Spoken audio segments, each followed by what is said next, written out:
શિવ પુરાણ ની અંદર સતી ખંડ માં ભવાની શિવ ને એમ પૂછે, શિવજી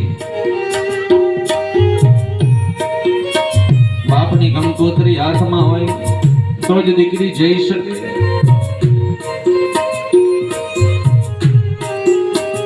કંકોત્રી આવે તો જ મારાથી જવાય, નકર ન જવાય.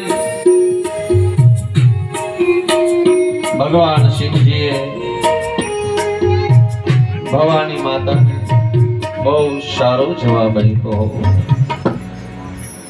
ભવાની માતાને ભગવાન શિવજીએ બહુ સરસ જવાબ આપ્યો. શું બોલ્યા?